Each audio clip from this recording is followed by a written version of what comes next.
Hari Om, Hari Om, Hari Om, Hari Om. Hari Om, Hari Om, Hari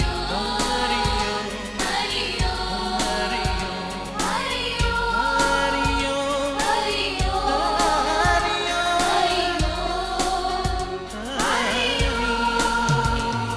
The whole earth is our country and the sky is its dome. The nations are as mansions in the heavenly Father's home. Hari Om, Hari Om, Hari Om, Hari Om. We of China and Japan, America and Ind, we all are brothers, sisters of Soviet and Sindh. Hari Om, Hari Om, Hari Om, Hari Om. Hindus, Muslims, Christians, Buddhists and Baha'is, we share each other's friendship and the love that never dies. Hari Om, Hari Om, Hari Om, Hari Om. One is the faith we live by, one is the song we sing. With little deeds of service, we worship Him, our King. Hari Om, Hari Om, Hari Om, Hari Om.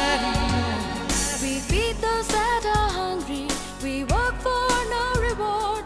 We help the poor and needy for love of Him our Lord. Hari Om, Hari Om, Hari Om, Hari Om. We are friends of all the friendless, servers of those in pain. We are brothers of the voiceless, the cow, the dog, the hen. Hari Om, Hari Om, Hari Om, Hari Om. We trust in God, His mercy, and in ourselves believe. All that today we hope for, we shall one day achieve. Hari Om, Hari Om, Hari Om, Hari Om.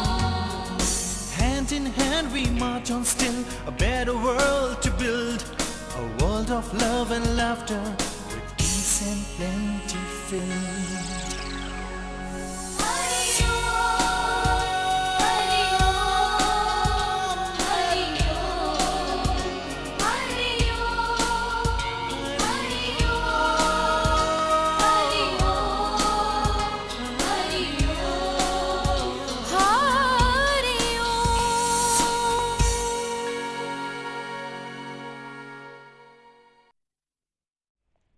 Friends and fellow devotees of the Lord, namaskars to every one of you. Gurudev Sadhu Vaswani founded the Sakhi Satsang in 1929, and later he formed the Brotherhood Association with the goal of cultivating the soul. Hundreds of brothers and sisters who flocked to join his spiritual gatherings gradually became regular satsangis. To this day, as many of you may know, the satsang remains the pivot around which all the mission activities revolve. Every day, 3 satsang sessions are held at the mission campus, and people make it a point not to miss the daily satsang. I am told that some of our Sadhu Vaswani centers overseas also hold weekly or bi-weekly or daily satsangs which have their share of regular participants. A friend once expressed his surprise to me at the fact that people continue to be drawn to the satsang. In this day and age, as he put it, I responded to his remark with the observation that people needed the satsang today more than their parents and grandparents did in times bygone. This is not just my personal opinion. Many satsangis tell me that satsang gives them a sense of stability, a positive frame of mind, a certain sense of mental well-being and peace of mind. They say that satsang links them with a higher energy, and in that positive, joyful atmosphere, they feel happy and rejuvenated. Whether they hear discourses, or recite prayers, or read from the Bani of great ones, or participate in singing the name divine, they feel elevated. At such times, their minds are free from worldly cares and anxieties, and there awakens a desire within them, the desire to follow in the footsteps of the truly great ones. They yearn to imbibe the ideals of saints and sages and make their life more meaningful, more worthwhile. They say too that satsang cleanses and purifies their thoughts with its sacred environment and holy vibrations. They are able to discard negative emotions like envy, jealousy, avarice, resentment, and anger, which trouble all of us at times. In fact, it helps them further by awakening in them the higher impulses that human beings aspire to, such as charity, compassion, and philanthropy. And when they yield to these noble impulses, they find that they achieve a sense of harmony and joy that surpasses all worldly satisfaction. In short, they assure me satsang generates a sense of peace and tranquility which helps them to evolve into a higher state of living and thinking. Have you heard the beautiful hymn, Sukh Sagar mein aaya ke mat jao pyasa pyare? It is one of Gurudev Sadhu Vaswani's immortal compositions. It is a bhajan, it is a hymn that stirs within us an urge for the higher values of life. The song awakens the slumbering spirit. A sudden realization dawns upon us. My life is precious. Let me make the most of it. Let me not go back from this ocean of grace without testing its sweet waters. Let me not go back exhausted, but let me drink the divine nectar and be blessed with bliss and peace. This is the time of spiritual awakening, which puts you on the path of self-growth. Walking on this path, you feel that you are making your life meaningful and worthwhile. You are happy to walk this path, but you must know no path is straight and smooth. It has its share of obstacles, steep gradients, unexpected curves and bends. So too with the path of life. A single trauma can shatter you and make you feel helpless and ruined. Despair and melancholy constantly seem to wait on you. Troubles and anxieties surround you. At such times you feel abandoned. Your faith becomes vulnerable. Gurudev Sadhu Vaswani often said to us, you are not a weakling, as some of you imagine yourself to be. In you is a hidden Shakti, an energy that is of eternity. The question is, how can we awaken this Shakti? Consider Mahatma Gandhi. He was an ordinary man like you and me, but he had awakened the inner Shakti, and hence he could wage a successful battle, a battle without any weapons, a battle without bloodshed against the mighty British Empire. What was this inner Shakti all about? What was it that made Mahatma Gandhi a great hero? I once read the story of a beggar. He lived under a tree. He sat through rain and sunshine, day and night, summer and winter. He was homeless and lived in abject poverty. He ate whatever people threw into his begging bowl. One day he fell ill. His body was racked by pain and fever. He had no money to buy medicine. or go to a doctor for treatment. He lay under the tree, ill and delirious, until death released his soul from his wasted, emaciated body. A life of utter destitution had come to an end. The police accorded him the last dignity of a destitute's funeral. He had left the world unwept, unhonored, unlamented. Some time passed. The plot of land which he had made his home was acquired by a construction company in order to build a commercial complex. Heavy equipment was brought to dig the ground and lay the foundation for a huge building. When they had dug deep under the tree, the construction workers found a pot filled with silver and gold coins. This poor beggar had been literally sitting on a pot of gold, yet he had lived a life of utter deprivation. He was unaware of the treasure he was sitting on. Are we not like that destitute beggar? An enormous treasure of Shakti lies locked and hidden within us, but we go through life without ever unfolding this Shakti, without using it for our own betterment.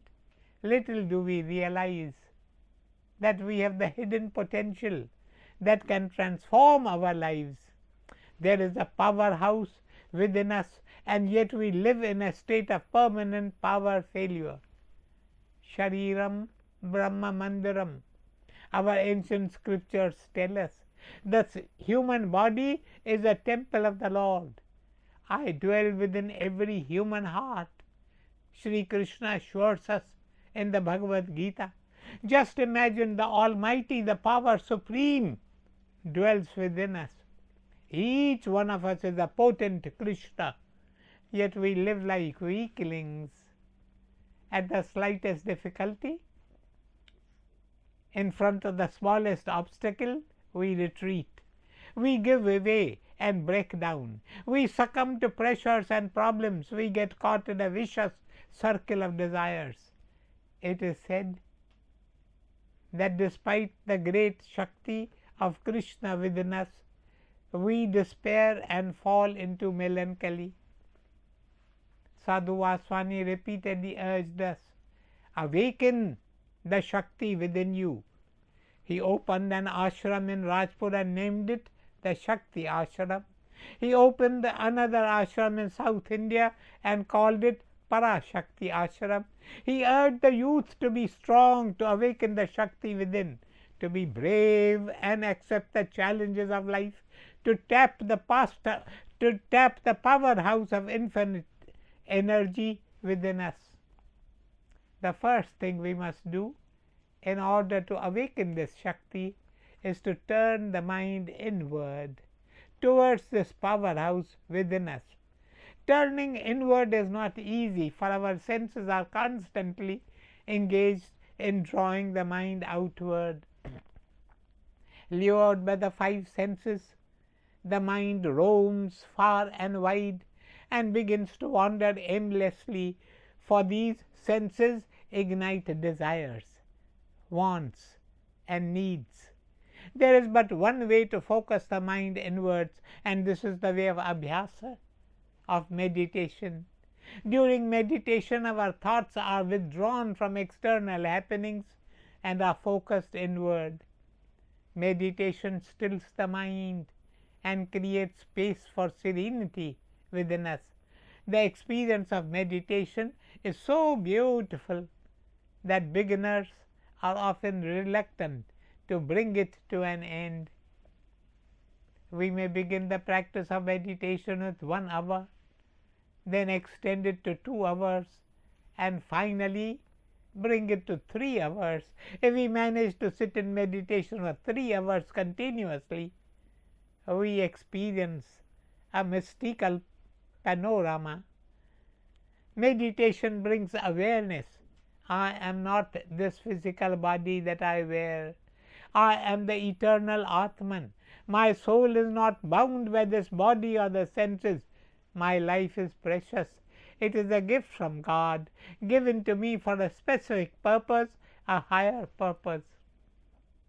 When this realization dawns on us, we rise above our lower self, the self of the ego, the self of passion and pride, of lust and hatred and greed. When we abandon this ego self, we realize the Vedic injunction, Tat Tvam Asi, that art thou.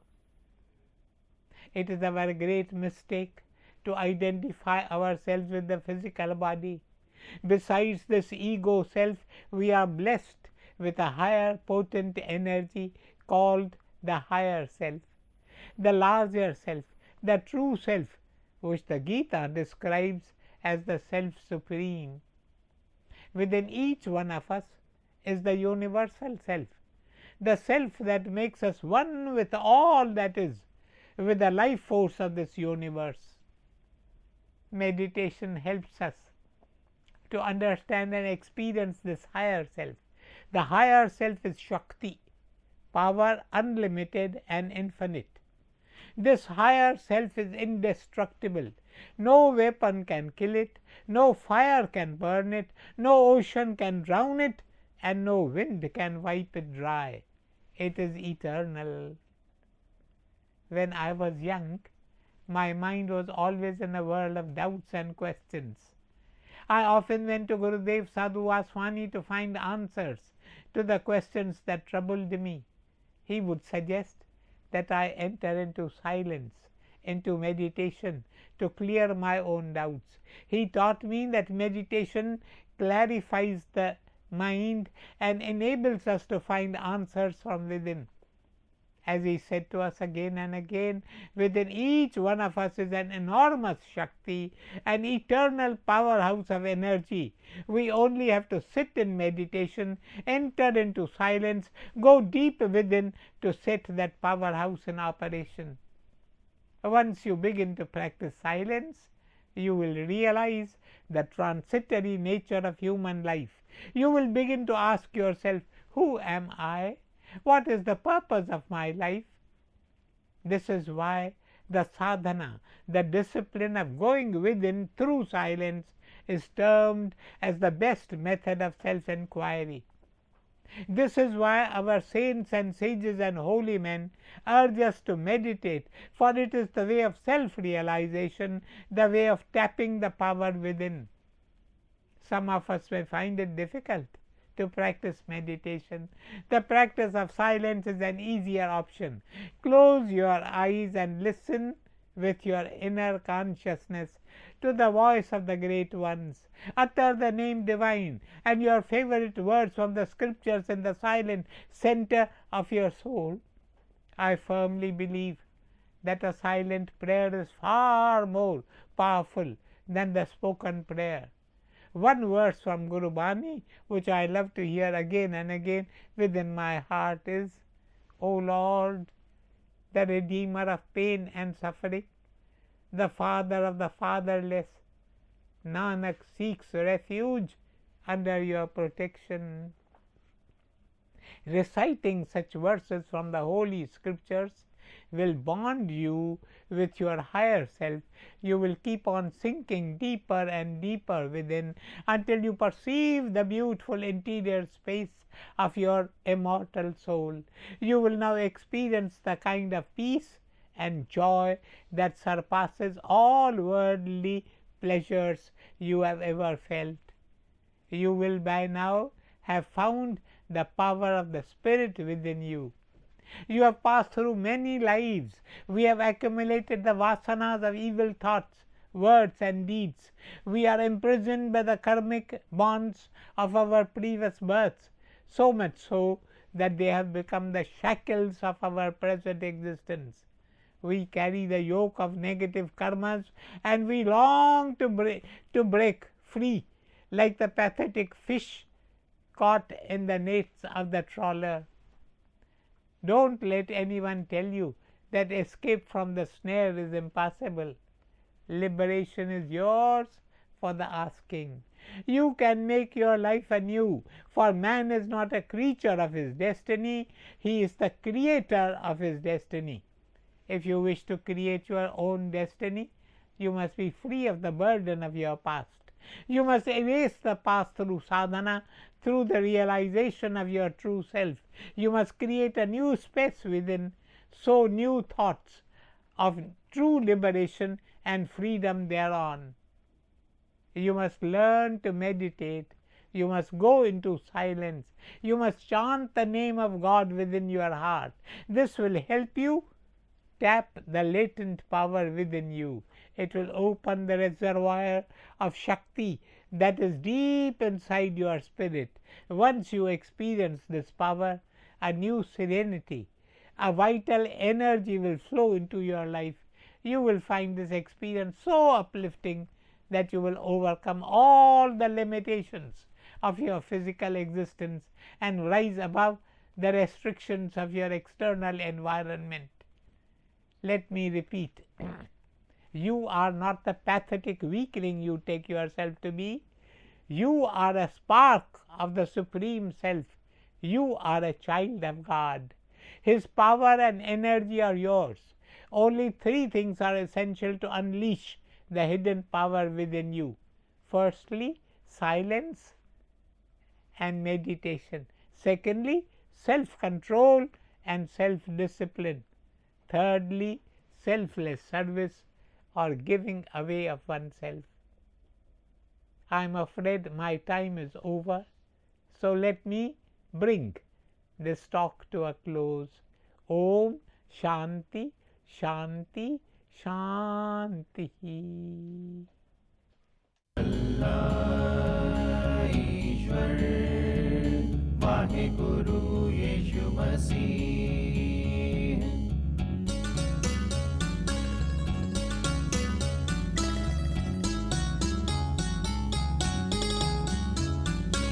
असतो मा सद्गमय तमसो मा ज्योतिर्गमय मृत्योर्मामृतं गमय.